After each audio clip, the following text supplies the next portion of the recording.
Who knows with YouTube? We'll go on the official channel. There we are. See here with videos. There is the Elite Series. Audio is working as it should. The stream's up, the chat's up. We're all good to go. Fantastic. Hello everyone and welcome to round 12 of the PlayStation Pacific Elite Championship here on Race Spec Esports. I'm Everingham, your lead commentator for tonight, and this time we are racing at the Albert Park Street circuit for the Australian Grand Prix. Constructed in 1996, the 5.3 kilometre 16-turn circuit is a demanding, tough-to-pass racetrack. It has 3 DRS zones to help the drivers out that lead into turns 1, 3 and 13. Turns 1 and 13 aren't really passing spots, though we will probably see a little bit of action into those corners. Turn 3 is easily the best overtaking spot on the racetrack. The rest of the circuit doesn't really lend itself to overtaking. Similarly to last week's race in Jeddah, there are plenty of high-speed sections the drivers will have to worry about. Namely, the high-speed left-hander of turn 5 and the most noteworthy part of the racetrack, turns 11 and 12. Both sections have claimed plenty of drivers over online league racing history, especially turns 11 and 12. It's a very demanding and frightening part of the circuit where even the slightest error will more than likely result in catastrophic failure. Now, before we focus on qualifying, there is a little bit of news to go through first from last week's race in Jeddah. There was an incident report from Jeddah, but the stewards haven't come up with a decision for it. It was an incident during qualifying between Keeg and Hillez, who was out on track right now. It was Hillez was on a flying lap and Key blocked him during his flying lap. And I haven't found an incident report that has dictated anything about what happened there. So, I don't know. And some slightly less good news. Actually, slightly. It's more so a lot worse news. F1 Ferrari Pro broke his arm recently. He had to go and visit the doc. And as a result, he's unable to race tonight. Our championship leader is unable to race the Australian Grand Prix. Massive for him, and it's luckily for him though we do have a 3-week break coming up after this race, so yeah, that's a silver lining to his situation. But I hope you get better, Ferrari Pro. It's never a good thing. But we'll briefly look at the Drivers' Championship. Ferrari Pro is leading on 257 points, followed by ACW on 234. So there's 23 points separating the two at the top as Metz has crashed out at turn 3. We have our first retirement from qualifying. G-Force Zach is coming up to the scene. We'll ride on board with him briefly just to see what happened here. Oh dear. Seems to have lost the back end and put it into the wall on the outside of turn 2. As I was mentioning earlier, the top two are separated by 23 points. Ferrari Pro leading on 257, followed by ACW on 234. Plebs is third on 203. He is 54 points behind our championship leader, 31 behind ACW. Roscoe Arm is fourth, followed by Silderfort in fifth. Completing the top 10, we have Pump, G-Force Pato, Hillez, BP, and Bags Liddell. In the Constructors, Alfa Romeo are leading on 362 points, followed by McLaren on 306. It's a pretty big gap between the top two in the championship. Alfa Romeo looking pretty solid at the top. Ferrari aren't too far behind McLaren. They're only 3 points behind on 303. Then it's a fairly big gap to Red Bull in fourth place on 194. But they're in a battle with Mercedes-Benz as they're on 190. Completing the Constructors table, we have Aston Martin, followed by Haas, AlphaTauri, Williams, and at the bottom, Alpine. That's pretty much it in terms of news. We can now focus on qualifying. Oh, you got a bad break. Righto. Getting it checked out. Fair enough. Ferrari Pro. But still, yeah. Broken arm, never a great thing, so hopefully it's all okay. We'll see you for the next race over at Imola. But it will allow me to introduce my co-commentator for tonight. As always, it's KD1997. Thank you again for joining me here tonight. And I think we share a pretty common opinion that we're not a massive fan of this Albert Park Street circuit, are we? No, we are not. Thanks for having me again, by the way. Yes, I do not like this circuit whatsoever. It's one of my worst tracks on the F1 calendar, along with Canada. It's just because no confidence in some of the areas of the track, mainly like you mentioned, like turns 11 and 12. I particularly hate that section because like the curves there are just atrociously bad. You can't really ride them like you did in F1 2020. Yep. They will just instantly kill you at the exit of turn 12 and possibly hit you to the right side barrier there. That's fortunate while watching that. But also, like you mentioned too, not great for overtaking as well. Well. Hello, that's goes for our gone. That's turn 12. That's why I said that. Yeah, right into the right-hand side barrier. So, both Alpines are out of qualifying here in Melbourne. Metz went at turn 2, Ghost Rider went at turn 12. So, yeah, this track is demonstrating what it's good at, and it's creating drama. Quite literally. That was almost on cue. When I almost, said that yeah. too. Almost, yeah. Almost on cue. But I was going to say before that happened, like you said, overtaking, not great around here. There's like maybe 2 areas of overtaking I could legit think of, and that's 3 and the run down to turn 13. Yeah. Turn 1 you could, like you said, but not likely. Turn 5, or turn 4 I should say. I've seen side-by-side action battle there before, but it's not very common, I should say. Yeah, you're kind of limited in terms of options, as Roscoe Arm's got a completely missing front wing on that Alfa Romeo, so he's going back into the pits. So he's had an incident somewhere on the racetrack. You can count his lucky stars that he's still in qualifying. Got a few drivers on in laps as I speak. Got a couple of drivers on out laps right now. Yeah, I don't know what it is about this place. Like, there's just so many areas that you have to be worried about, that it removes all the fun out of the racetrack. Just, it seems like every corner around here can get you in some shape or form. It's not a very enjoyable track, for me anyway. It's not necessarily the circuit's difficulty. Like, I enjoy Jeddah. I enjoy the challenge of a track like Jeddah. But I think the circuit's a bit more forgiving when it comes to track limits and whatnot. You don't have curbs that kill you, though. That's right. Whereas Australia, here, every curb can kill you, it seems like. Especially at turn 5, especially at 11 and 12, where I've seen many accidents over my commentary career. Yeah, it's just a really tough racetrack. Probably quite a satisfying racetrack when you get it right, though. We're right on board here with Silverford, give you a guided tour of the racetrack through turn 1 into turn 2 as he invalidates at turn 2.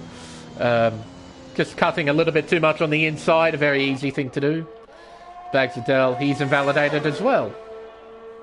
So we can't use him. Boo.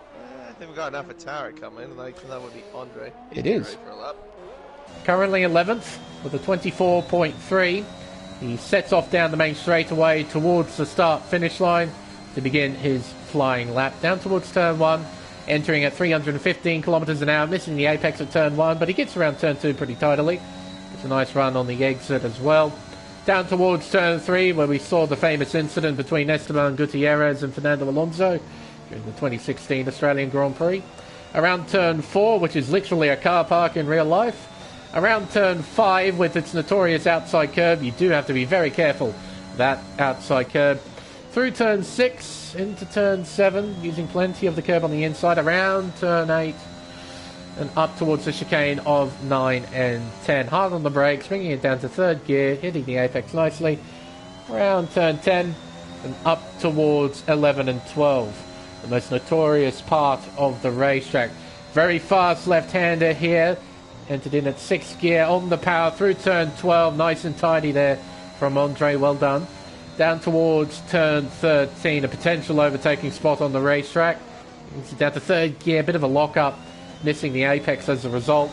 Around turn 14, up towards the penultimate turn of 15. It's nicely turned in there. Now the final corner of 16, an important corner to get right as it dictates the speed carried down the main straightaway. He'll cross the line to set a 1 minute 23.198.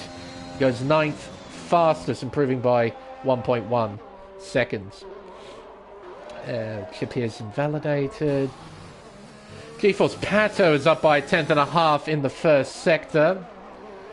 ACW is making his way through the middle sector. He's currently on pole position as G-Force Ford, a reserve driver in the Ferrari, substituting for Ferrari Pro, sets off on a flying lap. Pato's up by 2.5 tenths to the middle sector. ACW up by about the same. McLaren driver making his way around turn 14, up towards 15 and 16. Uses full width of the racetrack, carries a nice amount of speed around the final corner. He'll open DRS head towards the finish line. Pato will set a 21.2 and goes to pole position. ACW, in response, takes pole position back with a 1 minute 21.094, beating Pato by just over a tenth of a second. Meanwhile, G-Force Ford is up by 3 tenths in the middle sector, apparently purple. Yeah, ooh, indeed, KD. He used all of the racetrack at turn 12, making his way out of 13 towards 14. Carries healthy amount of speed through the right-hander back end, stepping out a little bit around the penultimate turn, around the final turn. He'll head back onto the main straightaway with DRS wide open. Roscoe Arm jumps up to P3 with a 21.2. Ford takes pole position with a 20.8. He's the first driver into the 20s. And that was with mistakes, by the way, too. If you think about that. Because he made some mistakes at turn 14 by using too much of that curve. So that probably cost him, I would say, what, maybe a tenth, perhaps, maybe a tenth and a half. And then using all that from the curve from the outside of turn 12, from the outside shot I had. I think he could have found at least a tiny bit more time, but still, very good lap indeed. Pato helping out Plebs, who has invalidated his flying lap. Not sure how he did that. He might have did that through 12. He might have run wide at 13, but see there, Pato tried to give players a tow down the straightaway towards turn 13. Fortunately for Plebs, he's invalidated his lap. Keegs going back into the pits. Probably suspicion is he probably had some dirty other compromise and then ran wide at turn 13. Maybe. That is entirely possible. Got a fair few drivers on in laps. Got one driver on an out lap. That's the reserve driver Vengeance. Oh, hello, Zach. You're up by 7.5 tenths to the middle sector, coming out to turn 12, heading down towards 13. Enter the right-hander at 308 kilometers an hour, brings us down to 150 at the apex of turn 13. Around 14 towards 15 and 16. Nice and tidy into the left-hander. Now around the right-hander, the final corner, 16. He has DRS wide open. He heads up towards the start-finish line. He'll cross the line to jump up to P5 with a 1 minute 21.665. Still the Ford, meanwhile, is up by 4/100ths to the middle sector. Make his way through turn 14 right about now. Around the penultimate turn, he short shifts to 4th gear on the exit of 15. Short shifts to 5th gear at the apex of 16. He'll head up towards the line to jump up only one position. He improves by 4 tenths though to set a 1 minute 21.8. He's only 200ths behind Hilles in P8 and only 600ths behind Keegduke in P7. So kind of demonstrating how close it is at the moment in the midfield here at Melbourne. And for some of these drivers, it could be their final time racing on this layout, this configuration of Albert Park, because of course it's gone under the knife, so to speak. Some renovations to the racetrack. They've now cut out turns 9 and 10, making basically the section between turn 7 all the way up to 11 flat out, which is pretty exciting.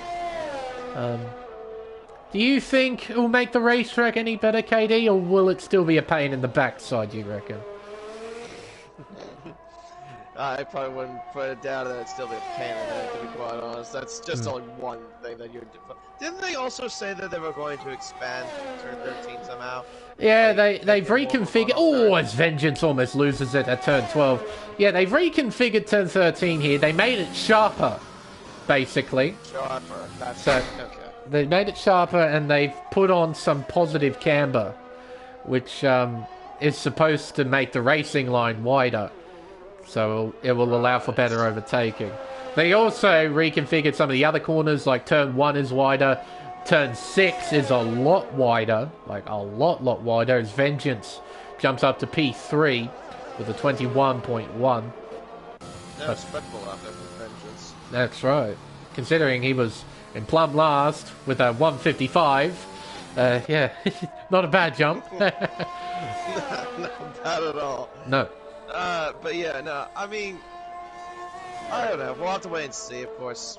Yeah. We got the Grand Prix, the real life Grand Prix this coming weekend, so yep. Maybe I'll be proven wrong in terms of like how the racing will be, but if it comes to the virtual world, I doubt there's gonna be any sort of change in terms of like how much of a pain in the neck it is. Yeah, well, to be honest, I kind of agree with you, and I'll be interested to see what the handling model is going to be like in next year's game, because, well, you know, Cody's we're talking about here, so who the hell knows? Who knows? Mr. Pato here is setting off on a flying lap, making his way around turn 2. Does have a Red Bull in front of him. Hopefully he'll get out of the way. That would be G4 Zach, and Silderfort is still in the pit lane. Coming around turn 3, as that's nicely done there by Zach, using the runoff area on the inside there to get out of the way. Pato makes his way around turn 5. Had a shaky run out of 4, and he's actually backed out of the lap there. He had a bit of a moment at the exit of turn 4. He's decided to bail out of this flying lap. I think Pump is in the middle of a flying lap. He's up by 2/10 to the first sector. Heading around turn 10 with a big old wiggle out to the left-hander as Andre has retired. He's done that in the pit lane. When ACW has a wiggle there in turn 1, that's costing his lap, and that is a Ferrari that has spun of Kidug at turn 1 as well. Oh dear. His Pump has invalidated his flying lap. Keegs got pointed back in the right direction.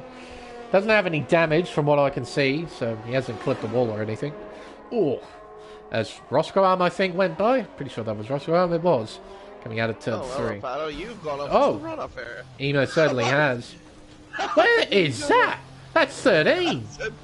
That's 13. Mate, the layout hasn't been updated yet. Calm down, buddy. Gee whiz. As 40 in the middle of a flying lap. Qualifying clock has finally ended, so this is everyone's final flying lap. And ACW is not going to improve. That's at a half there for the first and forward. That's quick. That is quick. He's making his way towards 9 and 10, hard on the brakes, 4th gear. Keeps it in 4th for turn 9 and for turn 10. Bit of a short shift at the exit of 10 to keep that car stable. Heading up towards 11 and 12. What does the middle sector say for 40? He's up by 2/10. Cuts plenty of turn 12 there. Oh, spinning into the wall! Oh. Well, he was trying to find the limits of the car, and I think he found them. Yeah, a lot of them. Yeah, he was pushing very hard through that chicane. Yep. Quite hard. And he is rolling backwards. Yep. He's supposed to have the car the other direction, right, Ford? I believe so. I think he does. Max is retired in the pits. Yeah. Ooh. Okay. Well, I don't think anyone's challenging 40 for pole. Roscombe's going back into the pits, so that's it. Qualifying over. G-Force Ford. Done and dusted. On pole position. He almost did it with a bang. Yeah, literally. He's kept the car rolling. And he'll start on pole. I've noticed it's got the number 48 on its car. Well, there you go. Got your number. Yeah, well, I mean, I use 13 in Formula 1. I use 48 in GT. Yeah. 7 on Sport. Whatever we use nowadays. But, of course, 48 is something I like because that's the number of my favorite NASCAR driver, Jimmy Johnson. Yep. Of course. There we are.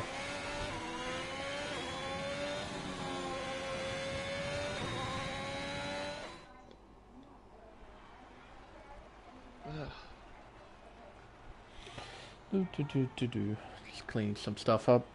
So, at the end of qualifying, it's 40 on pole position by just under 0.3 of a second to ACW, with Vengeance starting P3, and then Pato P4. Roscoe on P5, followed by players Zach Hilles, Keeg Duke, and then Silderford completes the top 10. Only 1 second separated in the top 10, pretty close. Pub starts P11, followed by Chip, Bags, Andre, Metz, and then Ghost Rider will start from the back. There we are. And also, weather report for the race, confirmed to me by ACW, no rain. So it's all clear for the race. Fair enough. Well, it seems Ferrari Pro's pretty happy about his team's performance. Ferrari team. Yeah, there you go. I probably would say he's got the best driver on the grid so far, too. Knowing how quick Ford is. Yeah, and 40, he'll be getting good practice for Tuesday night for Pacific Tier 1, which he's doing quite well in. So. Yeah, those races are very cracking to watch as a spectator. They're tight in Pacific Tier 1. It is nuts how tight it is, how competitive it is in Tier 1 at the moment. It's great to see. Yeah. Oh, I can't agree with that. Strategy, KD. What's it going to look like here in Melbourne? Ooh, well, since you got majority soft runners, probably they'll go... You gotta do a soft medium, actually, around here, or soft hard if you're not very confident of thinking you can carry the mediums to the end. Yep. If you start on the mediums, well, probably go for medium soft if you beg it for a safety car, or if you don't want to do that, go for medium hard. Yeah. General rule of thumb, it's a one-stop, and that's pretty obvious. It's only a 60 km/h pit lane, so yeah, it's definitely a one-stop. You're gonna need it to be a one-stop. Yeah, long pit lane. Well, actually, that's another thing they changed with the new layout. They made the pit lane wider, so it increases the speed from 60 to 80 kilometers an hour. There's the predicted pit stop strategy. So lap 9 to 11, and for Ford, that was soft to hards for him. That's what I got too. Interesting. Rightio, we'll run through the order just briefly. So the top 10, all of them are starting on the soft compound tyre from qualifying. First driver outside the 10 is Pump 46 in the Mercedes-Benz. He's starting on fresh, soft compound tyres. He has Chip lining up alongside on the medium compound tyre. Next is Bags Liddell, also on the mediums. Andre is the last car to start on the soft compound tyre. He's starting from 14th place. Then it's the two Alpines of Metz and Ghost Rider, who had the unfortunate set of circumstances of crashing out during qualifying. One at turn 2 and one at turn 12. They're both starting on the medium compound tyre and praying that they don't make the same mistake as they did in quali. But then again, this is Albert Park, and even the smallest mistakes can cost you big time. So do have to be very, very mindful.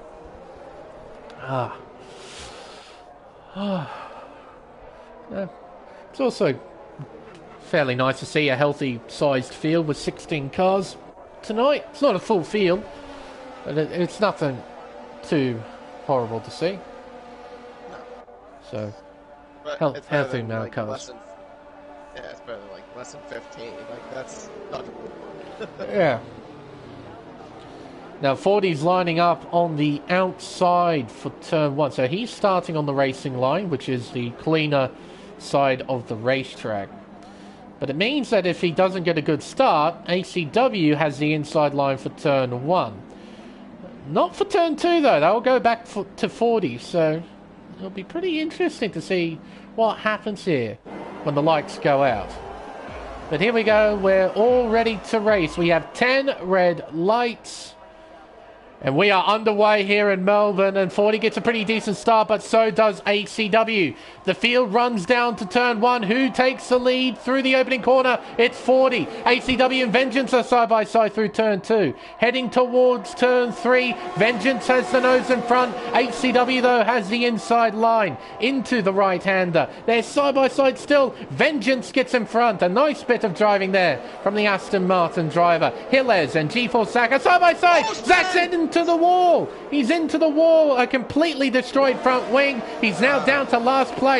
What an unfortunate set of circumstances there for the Red Bull driver. I suppose there was an opening lap incident that was bound to happen, and unfortunately for Zach, it's happened to him.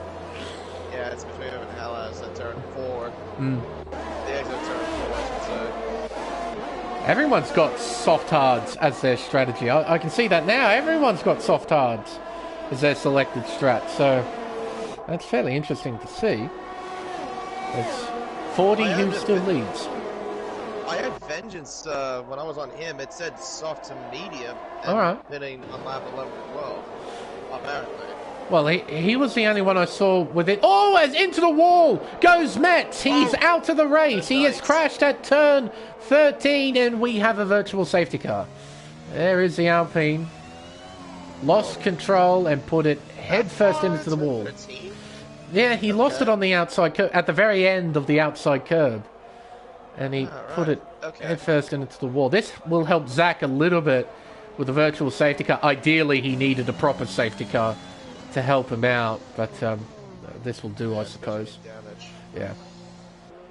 And he comes, set of hard tyres at the ready. Up go the jacks, off goes the broken wing, on goes the new one.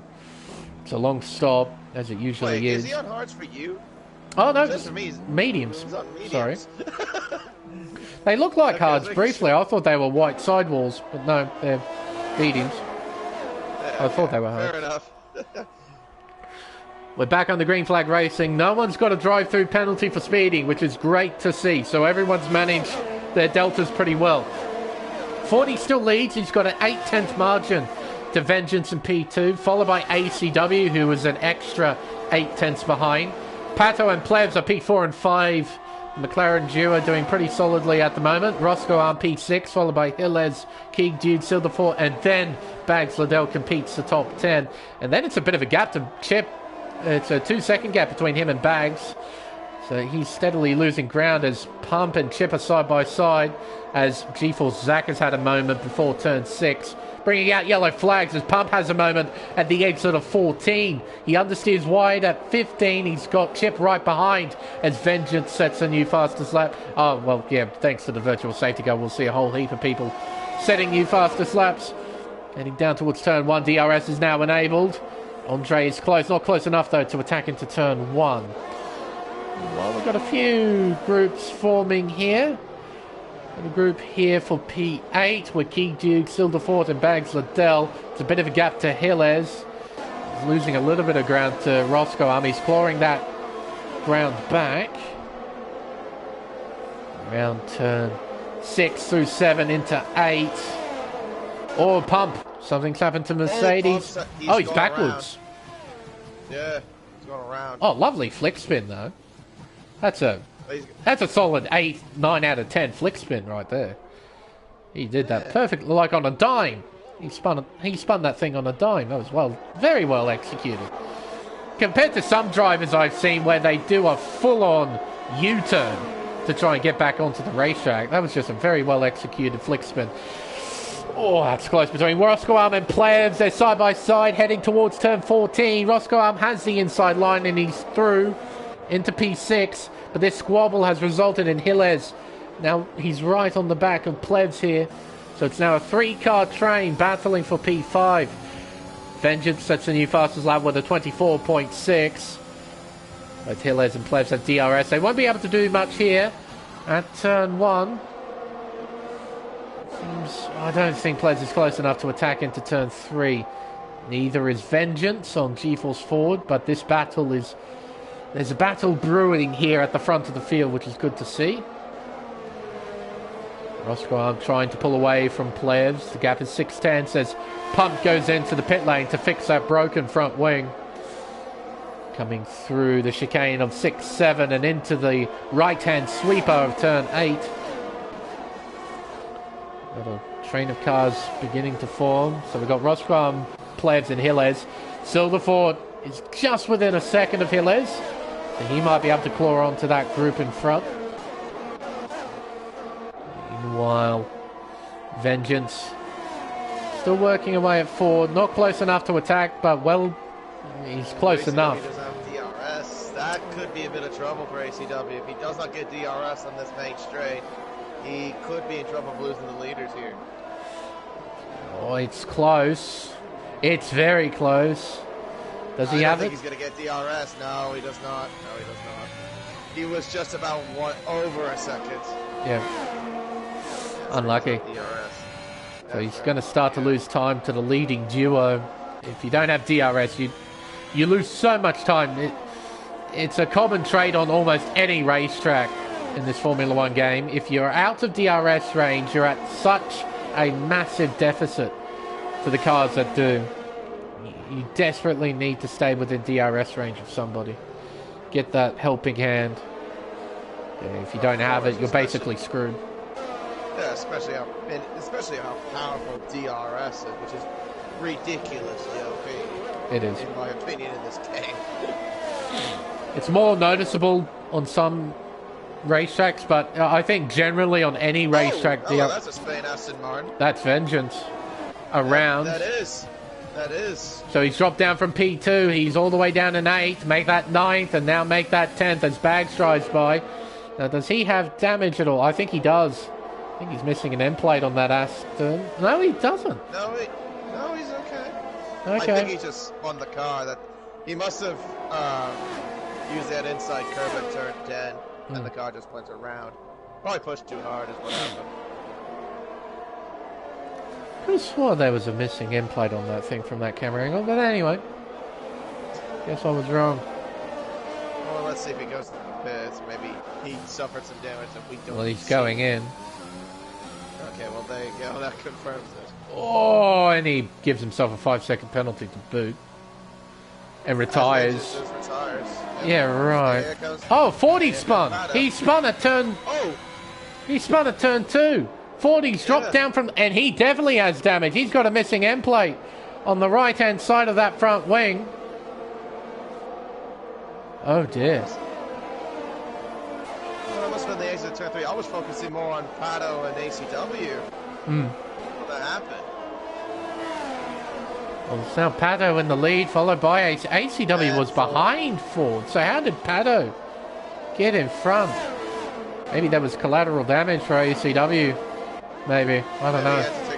Maybe he had to take a void. Yeah. Because I was facing the left side of ACW when those two were side by side through turn 3. I mean, obviously there was no contact. I probably just Ford lost on his own at turn 3. Yeah, like 2 seconds. Yeah, he had a comfy lead. Yeah. So. Yeah. Well, just a mistake from GeForce Ford, and he's paying a fairly hefty price for it. As Pump gets a 3-second time penalty for multiple warnings. So the battle for the lead has changed. It's GeForce Pato versus ACW at the front of the field, followed by Roscoe in P3. So we have both Alfa Romeos on the podium as Ford pits for a front wing change. What was he moving on to? The hard compound tyre from the looks of things? That is the hard tyre, right? I'm pretty certain that's the hard tyre. Yeah, it does say on the tyre graphics, not for me at least. Oh, as Pato loses the back end at turn 7. Managed to gather it back up, He's though. lost time. I think he lost a little bit of time from that, too. Yeah, absolutely. Oh, he's done a bit of lawn mowing on the inside of turn 10 as well, so ACW gets that little bit closer as they head towards a fast section of 11 and 12. Using the full width of the circuit there, Pato. He's not minding too much about track limits. He's pushing as hard as he can to keep ACW at bay. Here comes Plebs down the inside into turn 13. He goes deep. Roscoe gets the over-under, but he backs out from going side by side with Plebs into turn 14. Plebs loses the back end big time at turn 14. Oh, Pato's gone off a little bit too. Oh, he almost did. Well, he lost the back end in the exit of turn 15. He was on the grass at one point. Goodness me. He almost pulled off what he did last week. Through turn 1, through turn 2. ACW's only 3.5 tenths behind. He opens DRS, but he's not going to use any battery as Keeg Dog brings out yellows, does he? No, that's somebody else. It's Ghost Rider. Ghost Rider. He spun at, where's that? Oh, that's 12. 12. Yeah. Into turn 3. Oh, Bags went off the racetrack briefly there at turn 3. Lost the back end, but he saves it nicely. He lost a position, but he still has his car. That's the main thing. And he can resume his battle with Keeg Dog for 7th place. Oh, dearie me, that was close. Yeah. At turn 3. My goodness. Yeah, we even had that at turn 3 as well, which means it's still the formulas. They had some close side-by-side action as well. Up towards 11 and 12. ECW is close. Will he go for it? No, he's lost time. He's lost about 2 tenths through 11 and 12. It's just terrible. Yeah, Just terrible dirty air. Yeah. Makes it hard to follow. Hello, Broke Vegan. Nice to see you in the chat. Ferrari, he wasn't able to attend. He had to go to the doctors today to look at, well, I suppose a former broken arm. Apparently he broke it quite badly a few months ago. He had to go to a doctor's appointment to get it checked over, so he's unable to race tonight. But he is in the chat somewhere, watching along. He's probably off talking to Benotto at the moment, screaming about what the hell was Ford doing, losing the lead like that.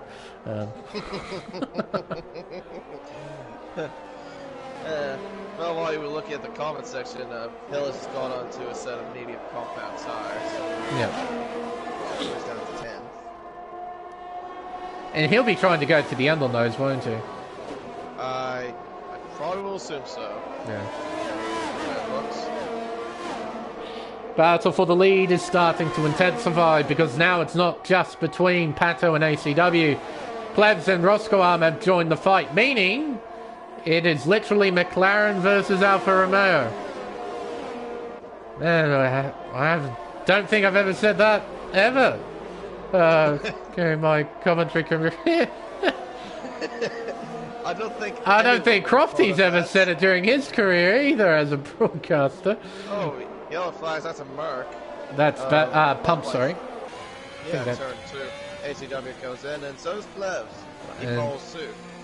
Quite a smart strategy going on between both teams because they're splitting the strategy. So ACW and Plebs going in, Pato and Roscoe will probably go in a lap later. That is Ghost Rider bringing out yellow flags as well. That's at turn 8. Yeah. Still running. That's the main thing. There goes Pump through into 12. Alright, so what do they go on to? Mediums? Yep. Sorry. Alright. So yeah, they're following what LS is doing. And Hilles. Oh, I reckon he was a bit sideways there from turn 2. I was looking backwards briefly. That back end did not look like it was going straight. I think that was a bit just a little bit. Nothing major, just a little bit sideways. So Bags is working away at Keeg Dog, who is now in 3rd place at the moment. He's yet to do a stop, but I think he will be pitting soon to move on to the medium compound tyre. Through 11 and 12 onto the straightaway, leading towards turn 13. Bags isn't quite close enough to attack here into turn 13. But he's still closing the gap on the Ferrari. Pato's staying out? Interesting. He's going long. Okay. He's going to go long. Roscoe, though, is not. No, he's coming straight in. Well, I wouldn't do that if I was Pato. You're going to lose that to ACW. ACW's going to get the undercut big time. I think he will, for sure. Keto goes in the pits too. there's a bit of gambling going on for Pato here, as he could gamble on a VSC, a lucky VSC for him. That will help him massively. But yeah, he's standing to lose a fair bit of ground to ACW, and probably to Plebs as well. Yeah, I think so. I agree with that. We'll see the margin. It's currently 9.7 seconds between him and Bags, and it's currently hovering at about 9.7, 9.8. So the soft tyres, they're not dreadful, but I hate to think how much time he's losing. Meanwhile, though, Chip and ACW are close together on track, and this is costing ACW a bit of time. They're coming around turn 8, heading towards the chicane of 9 and 10. Chip defending that inside line. Doesn't fight up there, but doesn't get the greatest of runs. ACW play that very smartly. Yeah. Just lifting off and just going for the switch. Through 11 and 12 they go. Yeah, sorry. It also cost him a few tenths though. Pato pits from the lead. So keep an eye on this man right here. Where does Pato come out relative to ACW? It's a long pit lane here in Melbourne. 60 kilometers an hour. It does take a while. They're coming out of the final corner. Where is that McLaren? There he is. And he'll come out in provisional third. Or Pato comes out in front of Chip, who runs off the racetrack there at the exit of turn 1. Be careful, Chip. Be careful. Rejoins. Close. He's in P6. Blue flag's about because of Ghost Rider, who is currently a lap down. Yeah, Chip has lost a fairly healthy amount of time there. As Silverfort and Keeg are battling for P8. They're heading towards turn 5, the notorious turn 5, with its notorious outside curb. Into 6, and then 7. And then heading around the sweeper of turn 8. Silverford is close, but just not quite close enough to attack here into 9. So instead of Pato and ACW, it's now Plebs and ACW, as Pato gets a 3-second time penalty to add a bit of insult to injury. That's going to be costly there for sure. Especially if Plebs and ACW don't get penalties themselves. Of course, and it's kind of hard to break away a little bit from this track unless you don't have DRS in the car behind you. Meanwhile, Silverfort has gotten by Keeg Duke. He's into 8th, but it's not over. Keeg is right there. So is Plebs coming through 1 and 2. Plebs try and go for it. He's got DRS. He's not using any overtake, though, as Hilles gets by Chip at turn 1. Keeg not close enough to attack into turn 1. Through 2 towards turn 3. No, he's definitely not close enough to attack here. We'll have to stay behind the Red Bull. Plebs. Got penalty too. Yeah, so there we go. Wide at turn 5. So a few of the provisional leaders have now got pens. The only one who doesn't is ACW. Look at this situation for Mornings. Oh, he's only got 1. There you go. So he's okay, at least for the moment. For the moment, yeah. Still got half the race to go. It's a long way around Albert Park. And all it takes is one mistake, unsettle your rhythm, and then up comes another warning, and then a second probably isn't too far away. So ACW needs to remain completely focused. Cannot have a single lapse in concentration because it can be costly. We now begin lap 14. Well, these fellas now begin lap 14 of 29. Our actual leader, Bags Liddell, has got an 8-second lead that has been diminishing rather quickly. Thanks to those old tyres, he's going to try and go to about lap 18, 19. Pit for soft tyres. Yeah, sounds about right. Just go for the soft compound tire. Try and send it. It'll make it. Yeah, it'll make it if you hit around those laps. For sure. coming around turn 8, heading towards the chicane of 9 and 10. And no one really in a position to try and battle at the moment. We're just playing the patient game here in Melbourne. No one wants to attack.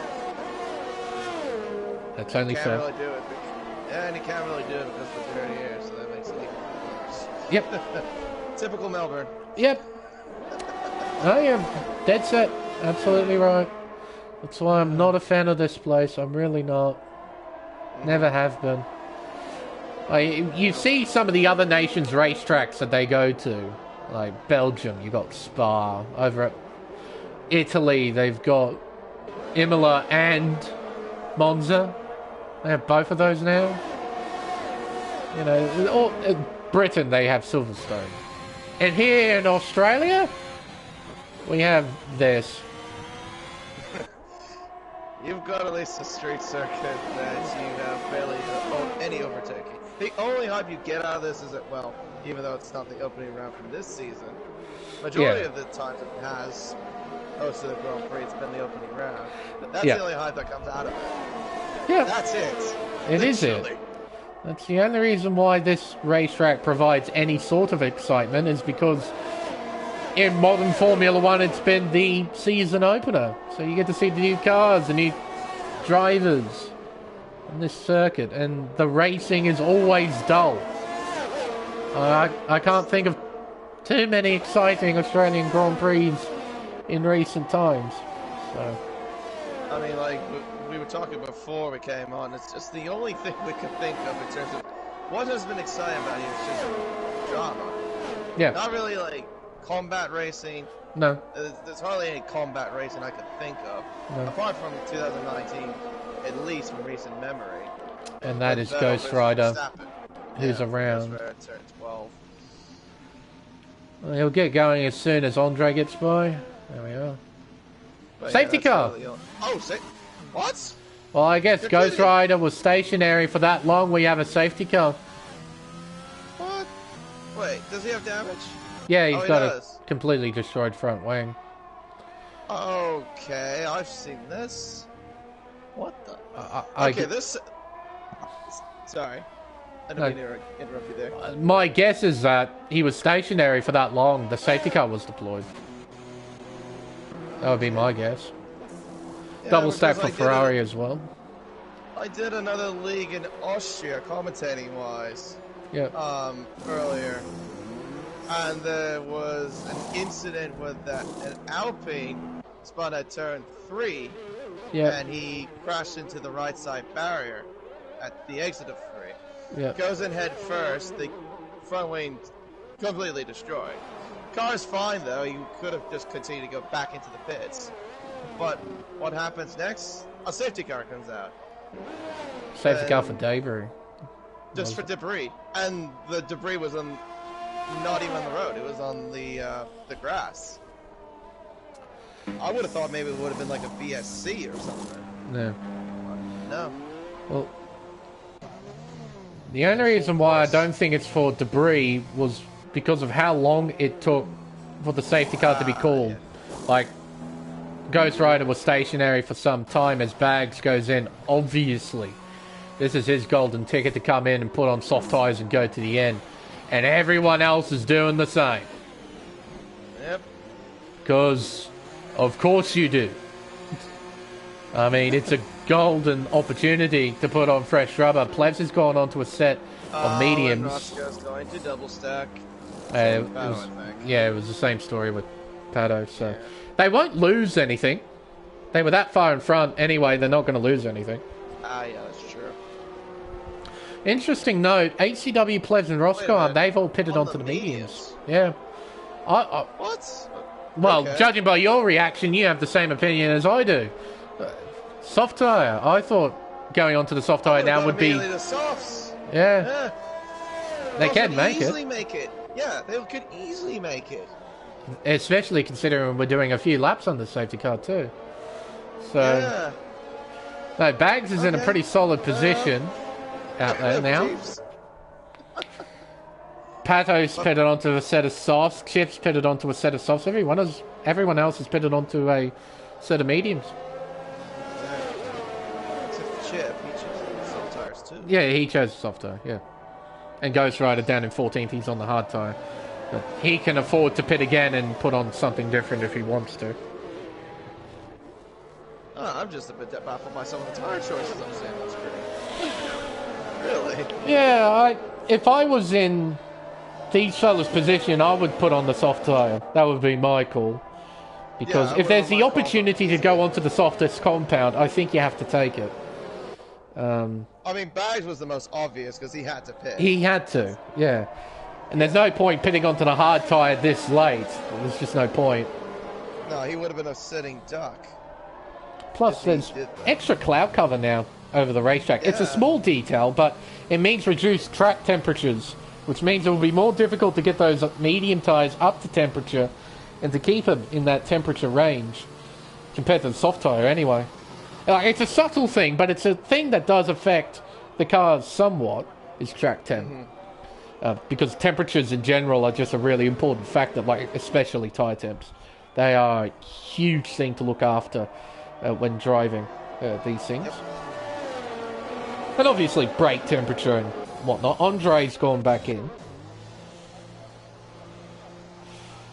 Now, what are you... Softs? Don't know.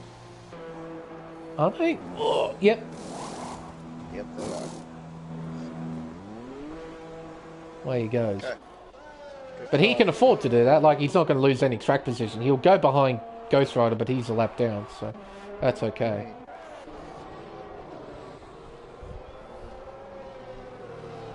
But yeah, no, I'm a bit bewildered as well, KD. If I was in ACW players Roscoe position, I would have pitted onto the soft tyre, just like Pato has in P5.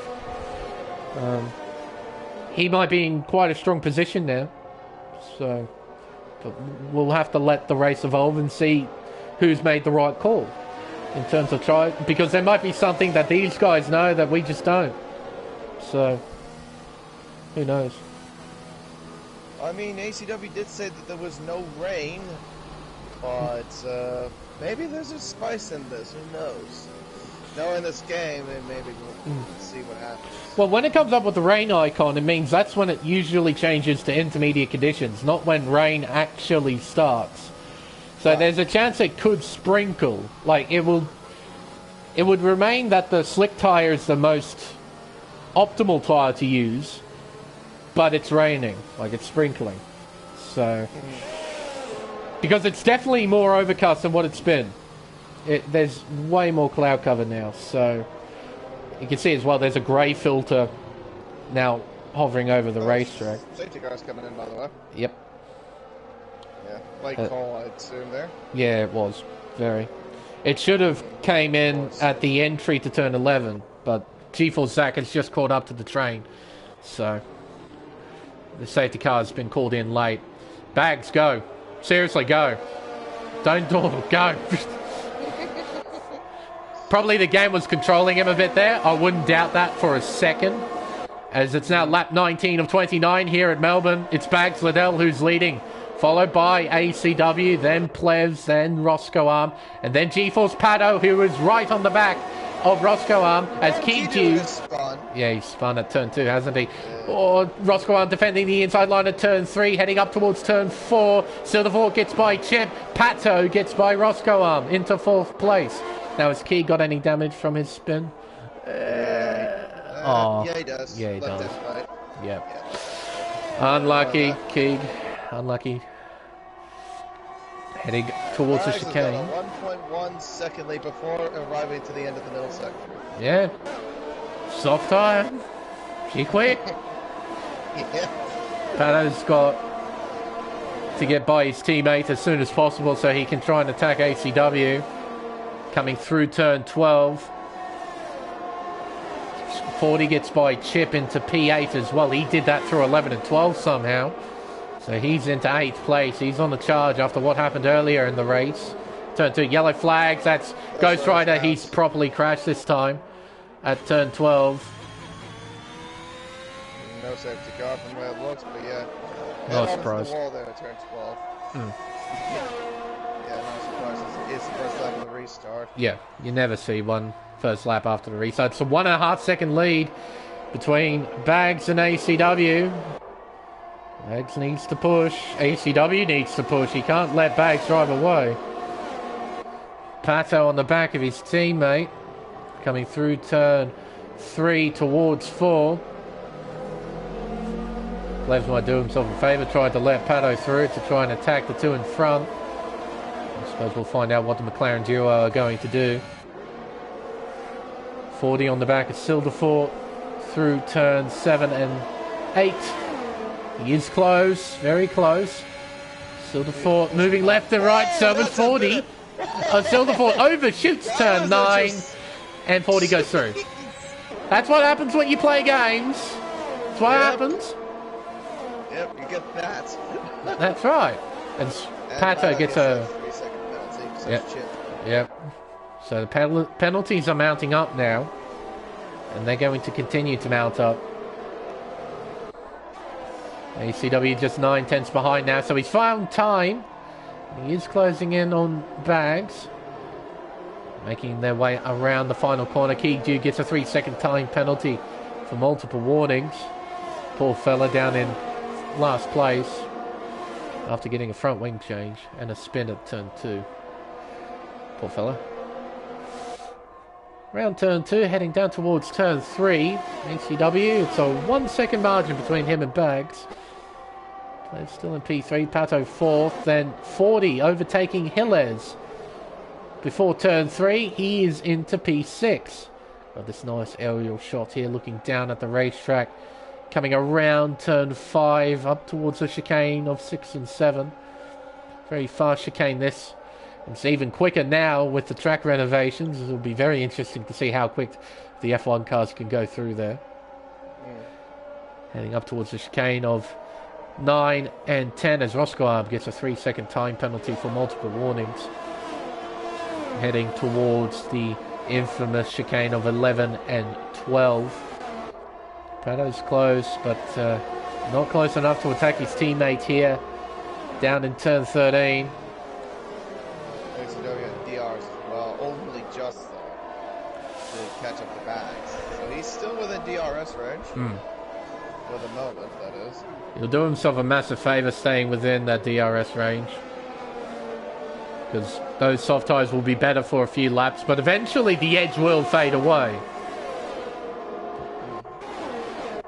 At the moment, the soft tyres still think it's the better tyres. 40 sets a new fastest lap with a 28.3. That's 6 seconds? Yep. Yep. 6 seconds for both McLarens.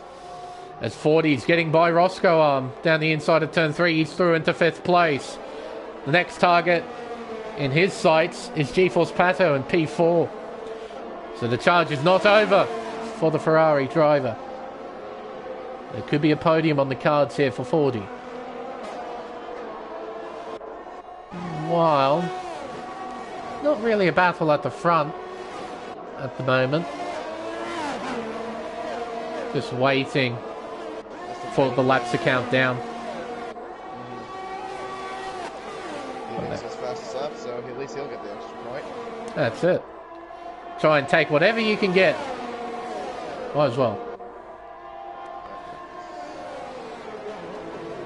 Coming out of turn 13 towards 14. Gap is now half a second between the top two. They head into the penultimate turn of 15. And now towards turn 16. ACW will get DRS. A whole heap of it as well. Try and close that gap to Bags. Pato on the back of his teammate Ples still unable to find a way by. 42.1 seconds between him and Pato. It's going to be tough to close that gap without any DRS help. And towards turn 3. Pato unable to get by.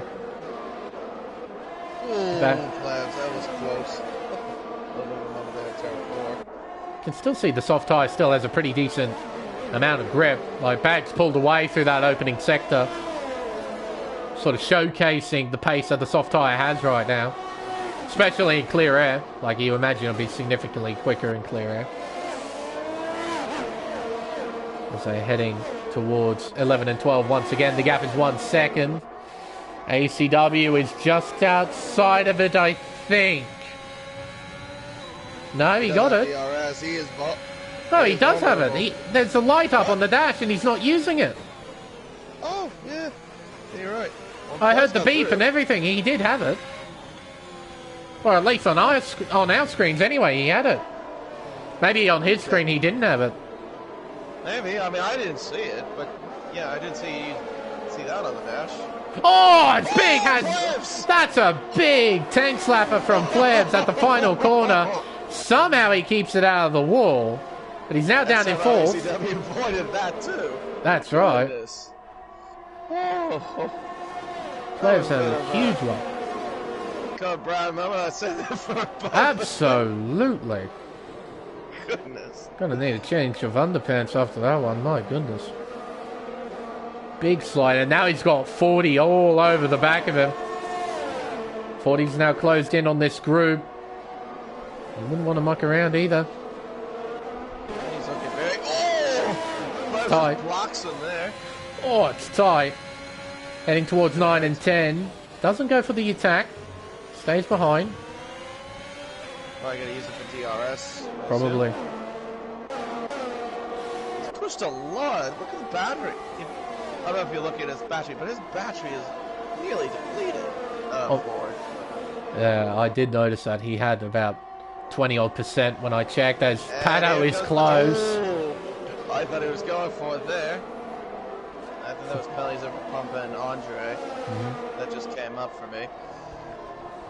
Coming around the penultimate turn up towards the final turn. The gap is 3.5 tenths between Pato and ACW. It's even less between Plebs and Ford. Plebs under attack here, down towards turn 1. 40 gets by with absolute ease. He's into fourth. Pato, he's close. On the attack here, heading down towards turn 3, using up his battery. Oh, contact between ACW and Pato down the straightaway before turn 3. Now does Pato have front wing damage? Oh, it was a fairly heavy impact. I did not have contact on my end. It literally just ACW just moved under braking. I definitely saw contact.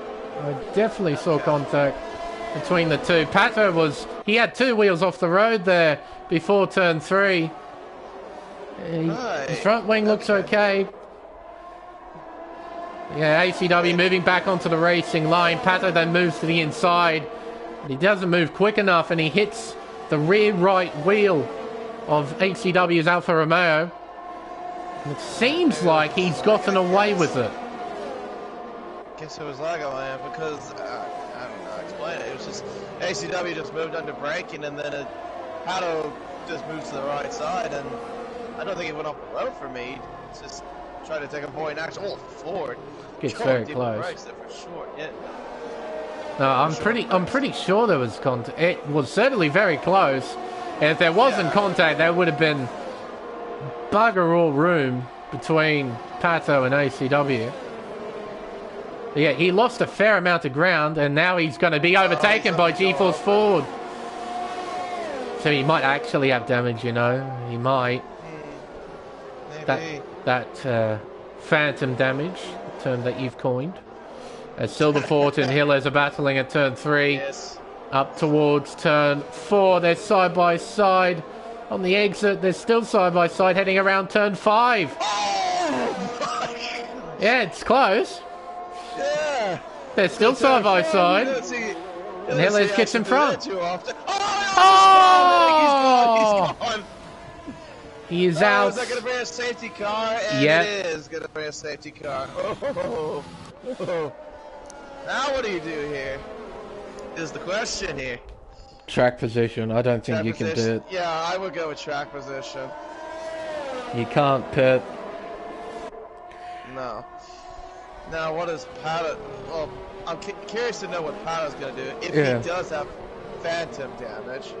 If he does, he probably will have to pit. Let's see. Does he go? No. Stays out. So Plebs goes in though. Why? Don't know. Why Plebs? You don't need to go into the pits, buddy. instead of soft tyres at front wing change. Oh, okay. So he must have damage on his car. He's now down in 11th. Fair bit of work to that's do. Unlucky. Yeah, well, that's very unlucky then. Yeah, my goodness. Heart leapt to my mouth between ACW and Pato there at turn 3. My goodness. Same here. I thought we were going to see. I thought we were going to see a big one, but fortunately we didn't. Yeah. I'll have to see what the two drivers have to say about what happened there post-race.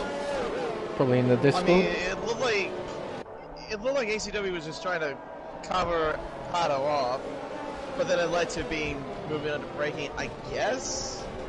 Don't know. It looked like. And then, of course, Pato had second boring action. Yeah, it's just very interesting.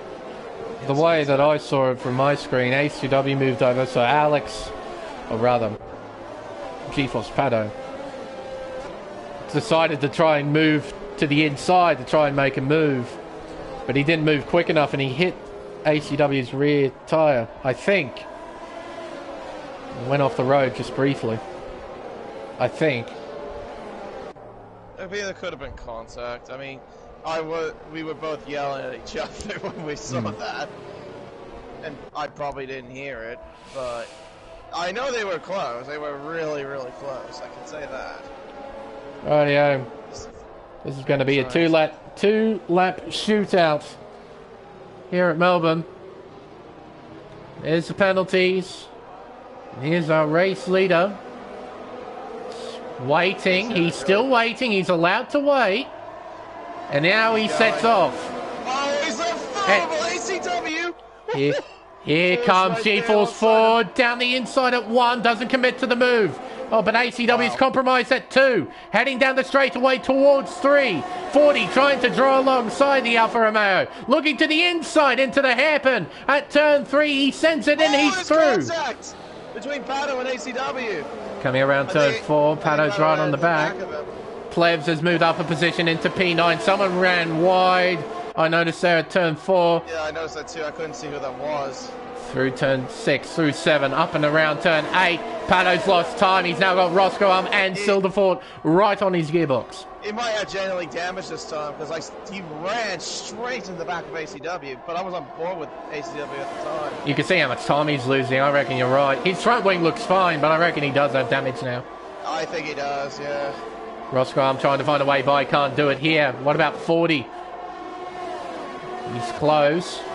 Heading down towards turn 13. Not close enough to attack into the right-hand side-by-side. Plebs and Chip. Plebs get through. Plebs get through into P7. 40 right on the back of Bags as they head around the final corner. Heading down the main straight for the second last time. The drivers will begin lap 29 of 29 here at Albert Park. It's the final lap of the Australian Grand Prix, and 40's putting a mountain's worth of pressure on the back of Bags Liddell's Mercedes as they head down towards... Pato has spun, has he? Oh dear. Turn 2. 40's gone inside of 3. and he's through into the lead. Now heading out to turn 4 towards turn 5. Bags is losing bits of ground. ACW, same with Bags, that they want to put. As G4 Zach has spun at turn 4. Roscoe Arm's got plenty of pressure. He's got Plebs right behind us. Chip gets by Andre. Defends that inside line, Roscoe Arm, but he would be compromised here through 10 as Plebs gets ever closer to trying to take P4 away from the Alfa Romeo driver. This is a ballsy move. He's going to commit to it, and he doesn't, thank goodness. Through 11, through 12. Oh, it's Ford has spun! Ford has spun! Out of the lead of the race. He drops down the order, down to 8. And Plebs gets through into P3. Bags takes the lead overall, but he does have the 3-second time penalty next to his name. Ford now drops down to 10th.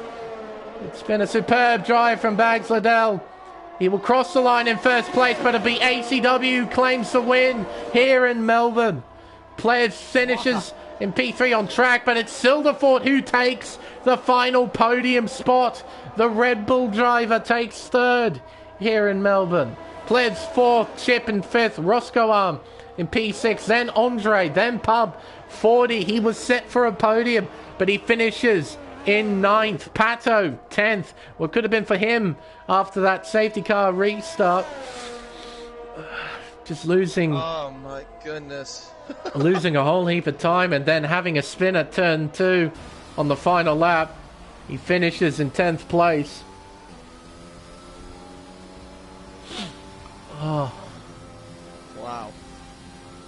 Driver of the day, babe. Fair enough. See his performance in the final results screen. First, the podium celebrations, and it's another victory for ACW. He will now take the championship lead with Ferrari Pro's absence. A healthy 35 points next to his name. Bags P2, and Silverfort out of nowhere finishes in 3rd.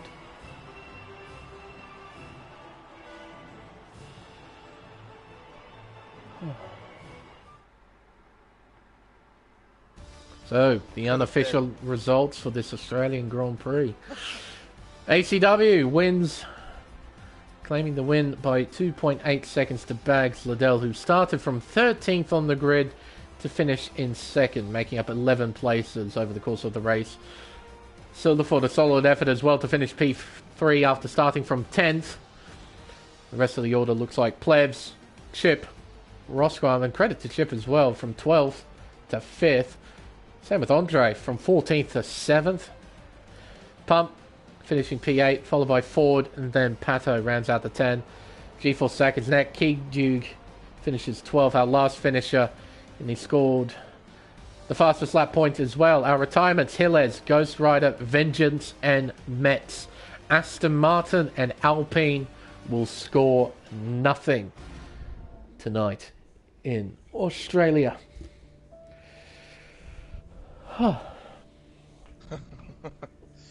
Goodness. Well, we had a dramatic ending.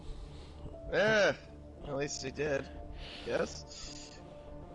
Oh, Ford though, very unlucky. They're spinning out turn third, or turn 12, I think, leading to third, on the final lap. Could have been a podium. Could have been. Could have been. It wasn't tonight. Right. We'll invite the top 3 in. We'll have a bit of a chat about what happened tonight. About this race we had here in Melbourne.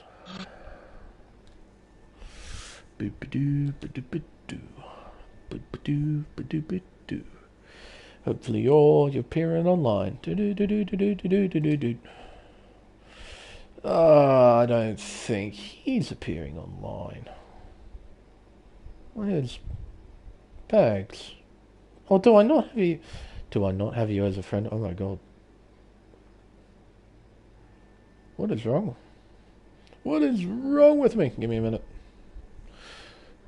I'll add these two in. These two can join and they can chat while I'm currently blue screen. Hang on. No, I'll be blue screen so no one would hear anything. Hello, Silverfort. You can say whatever you like. The stream's blue screen at the moment, so. Bags Liddell. Hello.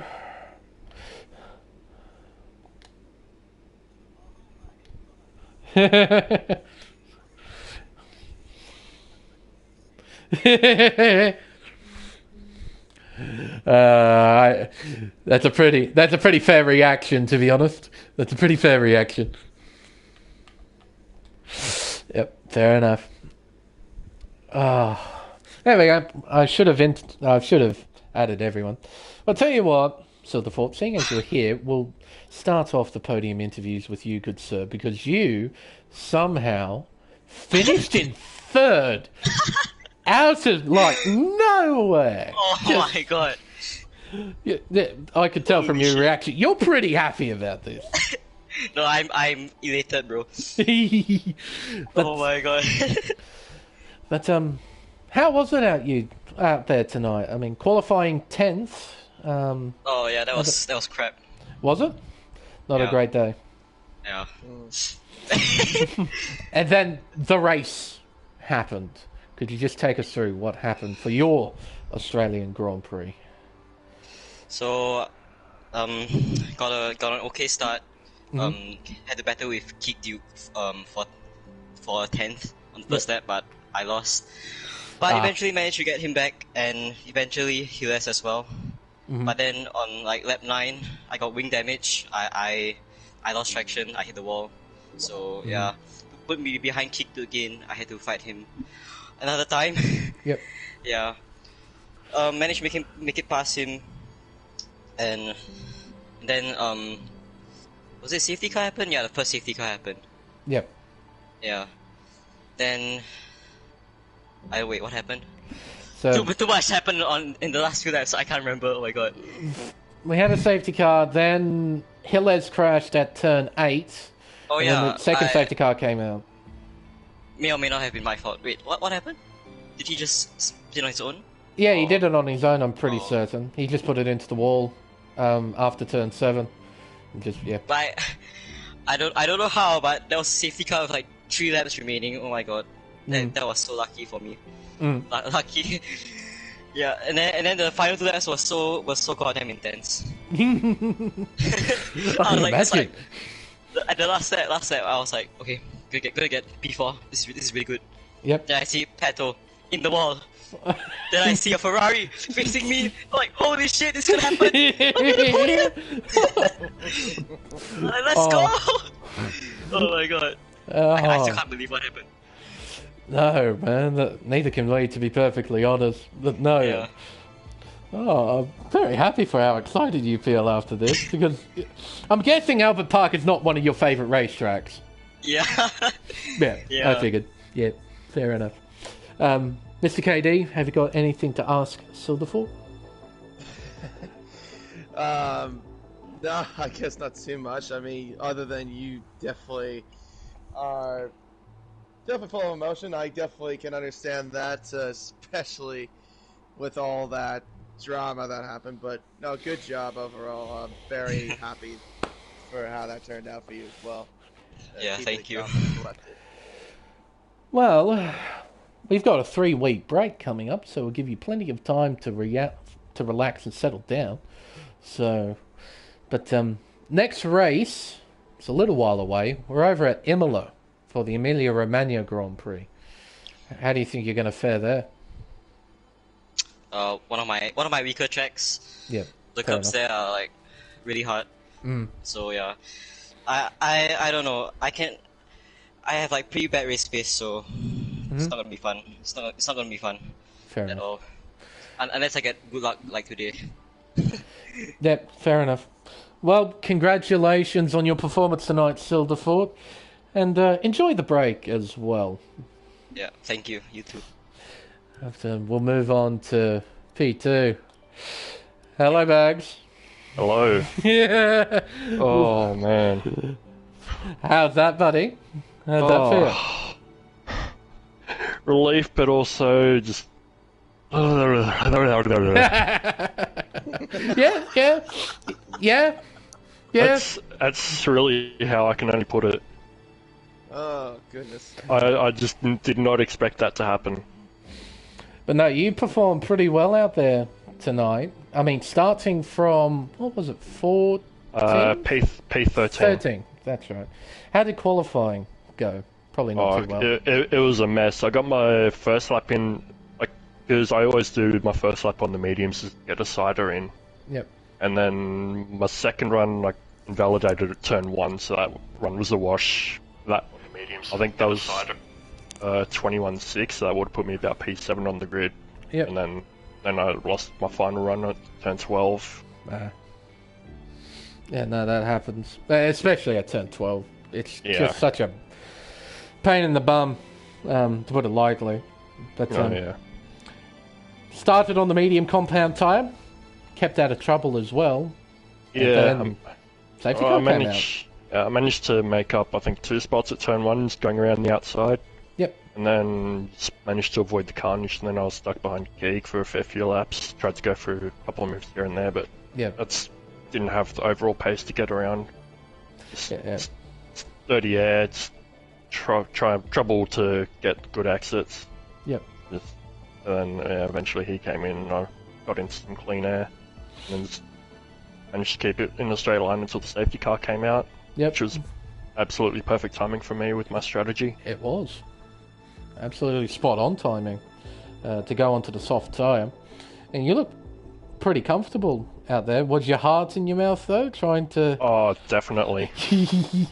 I think for majority of that last stint on the softs, I was sitting on 2 warnings as well, so it was just very heart and mouth, just trying to keep it within the white lines. Yep. Well, you did exactly that. Yeah. Kept out of trouble. It was a bit unfortunate. 3 seconds next to your name at the end? Yep. Yeah. Penalties are kind of unavoidable at the best of times. Especially around Albert Park, where the track limits are questionable. Yeah, I agree with you. But that's just Albert Park, I suppose. Yeah. No, you had the 2 safety car... Wait, did you control both safety car restarts? Yep. Yes, you did. First one, was the game slowing you down out of curiosity? Yeah, it was. It was slowing me down both times. Yeah, I had a feeling, because you had a pretty big gap to ACW, and I literally went out loud gun it. Because, you should have bolted away from ACW at the first restart. Yeah, I was trying to, but the game just wouldn't let me. Well, that sucks. Because, you had that gap. You would have had about a 1.5, maybe 2 second lead into turn 1 if you were able to send it. But, no, I imagine you're pretty happy with this P2 finish. Oh, definitely. Especially with some of the races I've had this season. Glad. I think there was a stretch where I was getting 4 or 5 races in a row where I finished P10. It was my curse. But yeah, funny. Broken it. Yeah. KD, have you got anything to ask Bags? How much pressure do you... Well, actually, let me rephrase that question. Did you feel any pressure, during those, times you were doing the restart? Especially the last one when you had, Ford, who, at least in my opinion, looked like the quickest guy on track. On the restarts, I didn't... Well, the second restart, there was a bit more pressure, definitely. Just because, the softs were definitely kind of reaching around the same pace as the mediums by that point. Yeah. I think they were about 40% worn on the fronts. So it's definitely a bit more tricky to try and keep that gap. Yep. And then Ford got past ACW, then got by into turn 3, which, I didn't really fight it too much, knowing how quick Ford is. Yeah, fair enough. And then, he ended up losing it at turn 12. Yeah, did what he did in qualifying, I guess. Put it backwards. Yeah. But, we're going on a 3-week break. But next race we're over at Imola. How do you think you're going to fare? Ooh. I don't know. Haven't raced too much there? I've done a couple races there. I did endurance there, which didn't go too well. But last season in Open Tier, I was very close to winning. There were a couple of incidents right at the end which kind of screwed me over. Right. I think that was the last race I did on, because I'm on a PS5, but that was the last race I did on a PS5 controller. I switched back to the PS4 controller after that because I was getting a ton of stick drift and it was screwing me over, and I ended up getting a warning because of it, and that cost me the win. Yikes. Ouch. I feel I think it was through the Villeneuve chicane on the exit, it kind of stopped turning, pushed me wide, and I got a warning. Wide. Yeah, fair enough then for the switch. Well, from the sounds of things, you're just sort of being open-minded for the next round. Definitely. Whatever happens, happens, I guess. But for what happened tonight, congratulations. Yeah, P2 and driver of the day. So, mega effort. Yeah, can't complain about that. Yeah. Well, no, congrats on your P2 finish. But we'll move on to our race winner, ACW. Big points had a big time in the championship as well, buddy. You now Yes, it take the is. championship lead by, I think, 12? Should be 7. 7. If I'm correct, yeah. But, wait, is it 30 points or 35 for a win? 30. 30. Sure it's 30. I keep getting the points tables confused. Gee whiz. 30 points. So, yeah, it will be a 7-point swing your way. But, no, you had a pretty tidy effort out there today, ACW. Like, a lot of drivers had penalties. You didn't. I think KD pointed out you had one warning before the first pit stop cycle. Did you get any more warnings after that? I got one on the last lap, so Right, I was yeah. just taking it easy. Yep, use that token right at the end, I guess. Yeah, kind of, yeah. But, no, you seem to have a pretty tidy effort out there. First off, you qualified P2 behind 40. How was the lap on your end? Well, the lap I did was pretty good early on the session, but then my last lap, turn 1, I cut the curb like in a weird angle, and it sent me flying a bit, and then I lost 3/10, and I clawed back half of it, Yep, so I wasn't able to improve. unlucky. You reckon you could have got pole if you strung it together? But we're being very close, Yep, but probably not. fair enough. Yeah, 40 looked pretty quick at that turn, and he was up by a bit as well before he binned himself at turn 12. Yeah. But no, the race seemed to go pretty well. I think 40 jumped you at the start, but I think he maintained second place after the first couple of corners. Oh, it was Vengeance. He jumps me. Oh, that's right. Vengeance got a rapid start. That's right. Yeah. But he eventually binned it. Oh goodness, where did he? Right bin? before the fast chicane, like That's it. where they're changing it real life. Yep, at 9 and 10. That's Oh, right. no, 9 and 10. Yeah, that's right. 9 and 10. Yeah. At the exit of it. But how was the race on your end, ACW? I was mainly just taking it easy, making sure I gain points on Ferrari in the championship, making Yep. sure I don't get warnings. Fair enough. I had a few scary moments. One at turn 1, I like drifted across the grass, and then Plebs overtook me like a lap after. Yep. And then at the end, after the safety, 40 nearly took me out when he sent that dummy. Like hit the rear of my car. Nearly Right. lost it. Yeah, Jesus. That's quite scared towards the So, end. so there was contact between you and Paddo before turn 3. That one, I don't think there was contact, but I was trying to let him past because he was trying to go outside. I was just moving to the outside to give him the inside. Yeah. And, And then then- he moved to the inside. Yeah, and then he just backed off. Like I was letting him go because he was on the softs. Interesting. I'm gonna have to look 'Cause back in the streams. to try and There see was what there was happened. no room on the outside for him, No. and I knew he wanted to go for the move. I was just like, alright, go past because you got penalties and you're on softs. Yeah. Just follow him along. Yeah, And do whatever. Fair enough. because I didn't want to risk a crash, especially with his lag. Because obviously he's from Europe. Fair enough. But during that first safety car period, you pitted onto a set of mediums. Yes, I did. Do you think that was the right call? I think looking back in hindsight, probably not. Probably should have gone softs. At the time, you thought it was the right thing to do? Yeah, Fair enough. the softs didn't die off too much. Mm. Like looking off bags and Pato's pace at the end. Seemed like it, yeah. It Yeah. just seemed to be the better tie for that situation. But still, and the final safety car restart, how did that go for you? I was just making sure no warnings, Yeah. don't crash with anyone, Fair enough. and that's all. Damage avoidance on your Yes. end. KD, you got anything to ask our new championship leader? So, how do you think you're going to carry this momentum, carry on going on to the last part of the championship? Do you think you can still carry that positive momentum swing? Hopefully I can. I mean, I got my first win with no assist at all at Imola, so hopefully. All right, good omens then for next week. I was going to ask how you're going to fare. Not next week, in 3 weeks. Yeah, Um, whole month nearly. Yeah, thanks to the Grand Prix and Easter as well. Yep. Both fall on weekends. Yeah. So, yeah, a nice lengthy break for all of us. I think it's about time. But it would have been a bit better if it was a bit earlier. yeah, Still, in the middle of the season would be nice. Yeah. Even split, but hey, a break's a break, and I'll take it. Yeah. So I mean, I've also got free assessments, so we've definitely rather. Yikes. And it's the last week of school as well. Well, best of luck with that. That's for sure. Bloody hell.